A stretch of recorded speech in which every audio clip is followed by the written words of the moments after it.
Have you ever wondered what separates the best traders from the rest? Well, I asked that same question for many, many years. And if you don't have someone that's way more experienced than you walking you through step by step, it can often feel overwhelming. You constantly make the same mistakes without even recognizing you're making them. You don't know how to improve, and sometimes you think a green P&L means proper trading when it can mean the complete opposite. So in this video, I'm going to share exactly what it took to master the art of trading. But before we get into that, here's a little bit about myself. I've been trading the market since 2011. That's 13 years. And it actually took me nearly 8 before I even became consistently profitable. I made every mistake in the book, from over trading to over leveraging and micromanaging my positions. And this went on for years and years before I was finally able to break the cycle. But once it finally clicked, I started making major improvements in my performance. Over the past 3 years, I've been able to make over $1.3 million just from trading. And if you don't believe me, here's some of the receipts. But that's enough about me. Let's get into what it actually takes to master the markets. So when I think of mastering the markets, I think of somebody that has all of the aspects that a consistently profitable trader needs to have. They have emotional intelligence, they know how to manage their risk properly, and they have mastered the art of patience. That means if you throw them in a market environment that's low probability versus high probability, they're able to identify when they need to sit on their hands and when they actually have an opportunity in the markets. And I think most traders that haven't mastered the markets yet, they like to think that when they sit in front of the charts that they have to find a trade setup. Compare that to somebody that has had the experience of going through those periods and they've taken losses. They have the understanding that you're not going to get an opportunity every single day. This is someone that spends so many years mastering one specific craft or one specific skill that adds to their knowledge of trading. And if I could bring up any example, I'm just going to bring up something that's prevalent in the Japanese culture. So there's this documentary that I really love. It's called Jiro Dreams of Sushi. Now, this person has dedicated their life to making sushi. They think about sushi nonstop. They think about all the techniques, all the different variables that go into making a good sushi plate. And this person has spent years upon years upon years honing their craft. Same thing with sword makers, right? And same thing with some of the other craftsmen that are,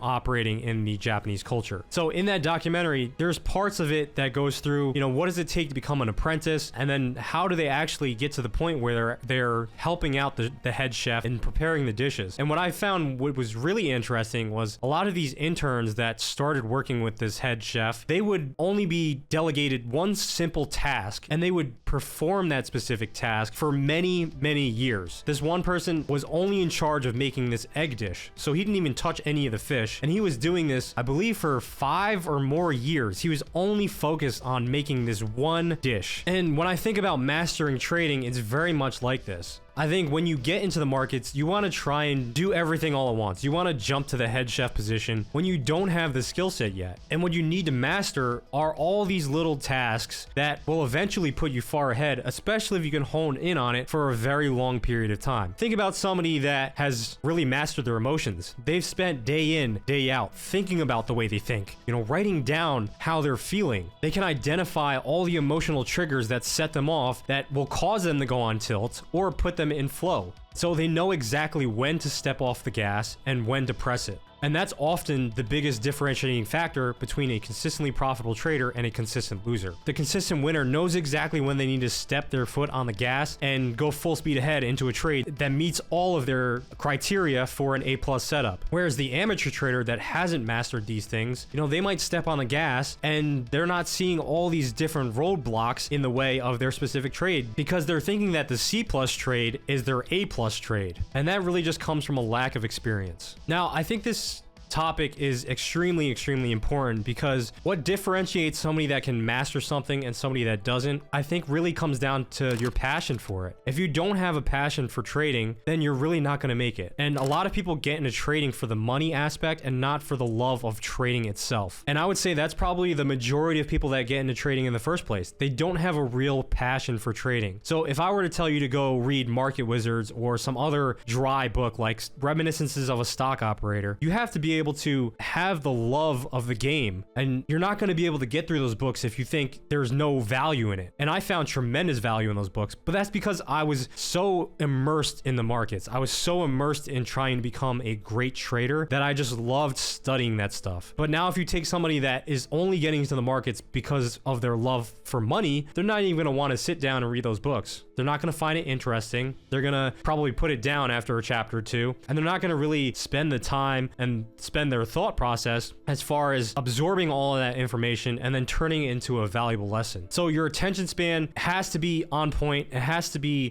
focus driven towards trading as a passion rather than trading as an occupation. Because once the P&L starts flashing red and green, you're going to very quickly find out if this is for you or not. And for me, I keep trading because it's my love of the game. I find it extremely interesting. I think it's one of the best puzzles in the world because it's never ending. Whenever you hit a different level, there's always another level that you can ascend to, and that really creates this never-ending infinite loop of self-improvement. So no matter how much I feel like I've mastered the markets, there's always something else I can improve upon. But if you lack that passion to improve upon those things and actually don't feel like you're tracking in the right direction, then you're never going to be able to hit that level of mastery because you just don't have the right interest in it. Now, I'm sure you can relate this to your job or whatever situation that you're in. When I was studying in college, I didn't necessarily have a true passion until I found trading. And that love of finance and being able to, solve this mysterious puzzle, that's what drove me through school. If I didn't have trading, I wouldn't have put the same effort into my study and into actually graduating. I probably would have dropped out and stayed out of college instead of re-enrolling. And I probably would have never be at the point where I am today. And the same thing went for me in construction. I just didn't have a passion for it. Even though I was able to climb the corporate ladder and, work my way up to these different roles, I think if I wanted to master that aspect of my life, it wasn't going to happen because I just overall did not have that same drive to learn these specific things. I didn't have that, bigger picture narrative where I could say, yeah, I see myself doing this when I get older. I see myself doing this into my late 60s, right? And when I think about the Japanese culture, a lot of these masters of their craft are people that are like 70, 80 years old, right? But they've been dedicated to doing the same thing for many, many years. A shoemaker, a watchmaker, people that serve food like sushi chefs. And there's so many other different occupations that people really in that culture, they really focus on, they hone in on it, and they dedicate their lives to it. They really, put themselves in a position where every waking moment they're thinking about this. And I think that's the same drive and the same energy you need to take when it comes to trading. If you don't have that, then maybe this is not for you. Now, the next thing I'm going to talk about is critical thinking. And when people get into trading, they think they could just pick up a system and trade the system, pretty much black and white. When the signal shows up, I'm going to take the trade. But I think the best traders that have really mastered their systems can understand that there is a level of critical thinking that goes on behind the scenes. Now, if you have an algorithm that's extremely mechanical and you've back tested it, that's great. But I always think that there's going to be a space for discretionary traders that can use their critical thinking and be able to get the most out of their trading system or edge. So when I think about somebody that's mastered a system, I think about somebody that really understands the nuances behind the market, the nuances behind when to use a system and when not to. Because if you were to take my system and just code it into a mechanical algorithm, I believe that I wouldn't get the same performance because at times it really comes down to intuition. It's my feel for the markets. It's how I can apply my edge in the specific market condition. And can I use my critical thinking to make the right decisions based on my previous experience? I can't tell you guys how many times I've been in a trade and I just get this gut feeling that the market is kind of dying out and I take profits and it's literally at the high or the low of the day, or maybe the high or the low of the week. And that's just something that I can't really code into an algorithm because it's more of a gut feel and it doesn't really have a lot to do with price action. I could say that there was a level of liquidity that I was reaching for, but it never reached that level. And a lot of times it was just that gut feel that saved me, thousands of dollars in that trade because I was able to close out early. So another part about mastering your system is being able to cut through and discern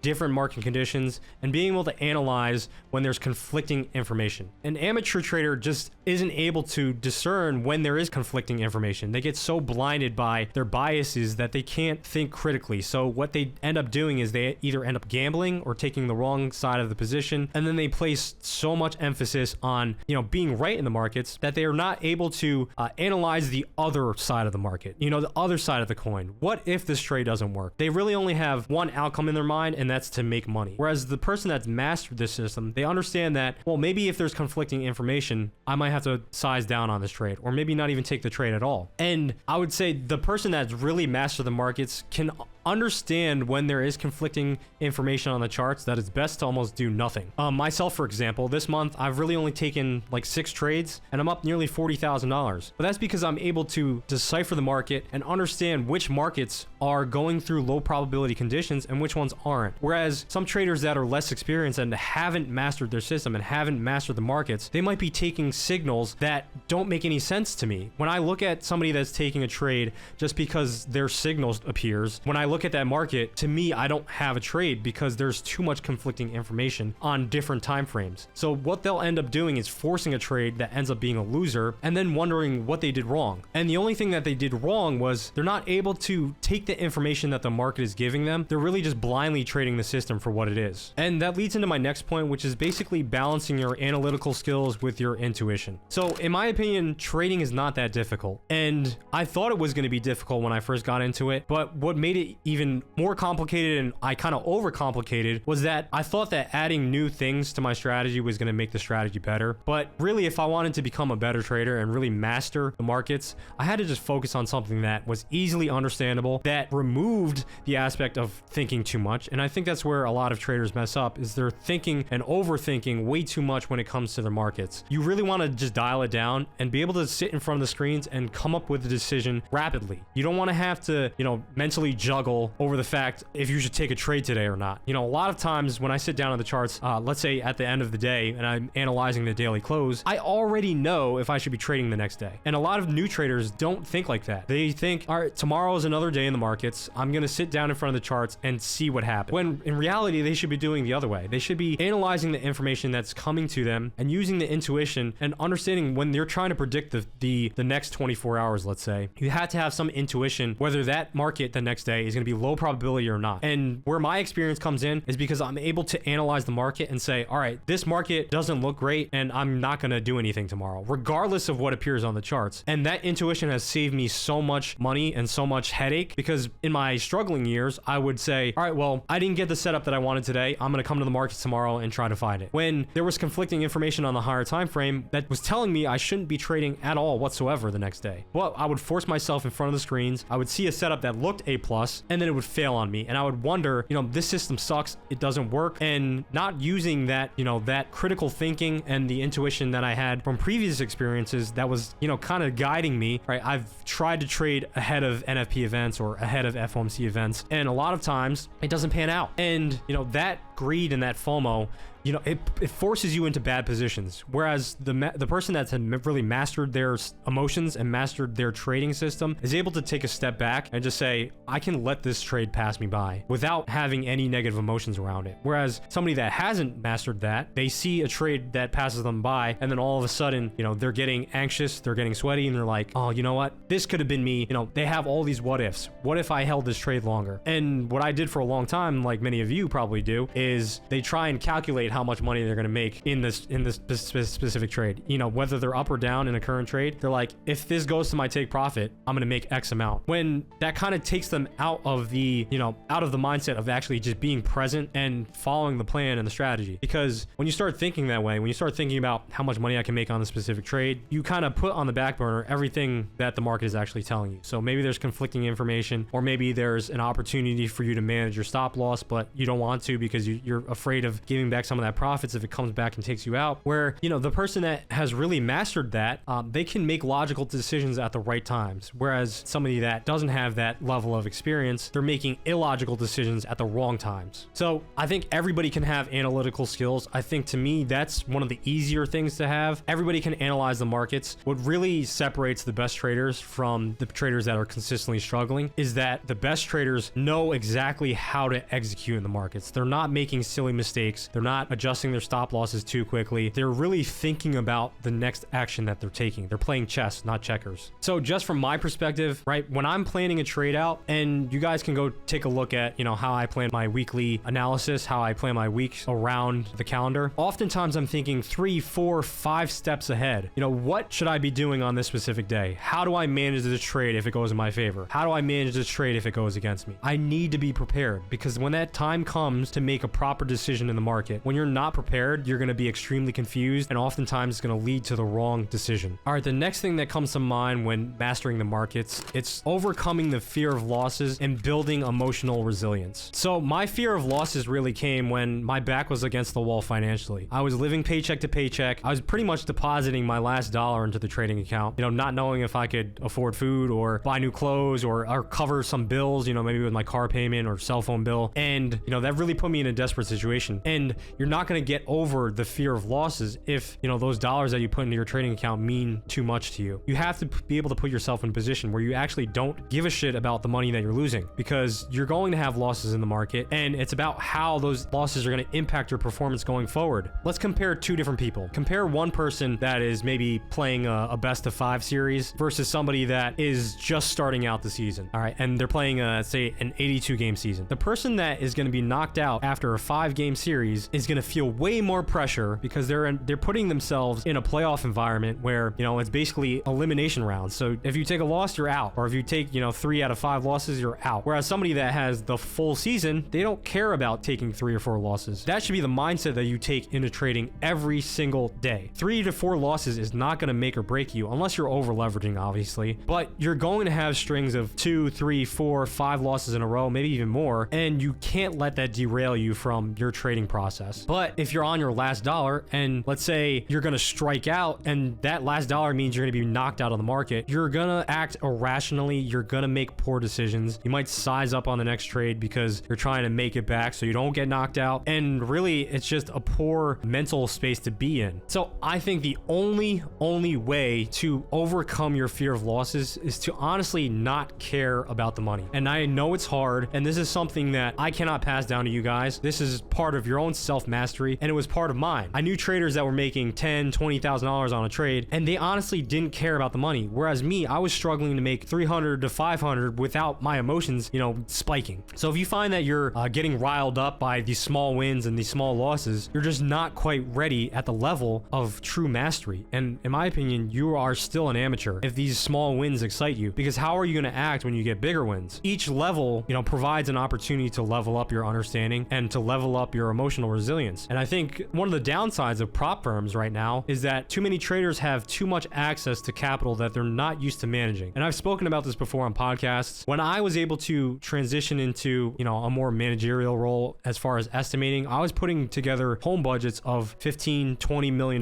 Now, before that, I hadn't seen that much money ever. And I'm talking about like up close and personal. I was the one person in charge of managing that budget and making sure it fell within the guidelines of what the client was looking for. But to me, coming into it, $200 on a sink faucet seemed like a lot of money. That was until I saw people spending $10,000 to $20,000 on a sink faucet. So that experience also, kind of put money into perspective for me, where I didn't have so much pressure on losing a couple dollars here and there. Trading is a business. You're going to have business expenses, and you're going to take losses. But if you let those losses impact the way that you're performing and the way that you're making decisions around the market, you will never going to be able to improve. And I think mastering that aspect is indefinite. You can go years and years, and each level that you hit, the dollar is going to mean something more to you. But in my experience, when a $5,000 was the world to me, it hurt a whole lot when I lost $500. So placing $250 to $500 risk on a trade was just more risk than I was tolerant to. And this is kind of where the fear aspect comes in, is you guys are trying to turn your small amount of money into large amounts of money without realizing the negative impact it has on your emotions, right? And building that resilience takes time. But you don't want to go into the markets and just say, I'm going to build my emotional resilience by losing $20,000, right? It's going to put you in a massive hole. And to dig out of that hole, you're going to think about all the previous losses that you had. And you're going to constantly think about, well, I lost $20,000. Now I have to make it back. So it's going to force you to start doing dumb things. You're going to start over leveraging, and you're always operating from a place of lack. What you need to be able to do is start fresh. If you are in a rut, and if you are, I would say, overall red P&L, historically, don't think think about how much money you've lost in the market, okay?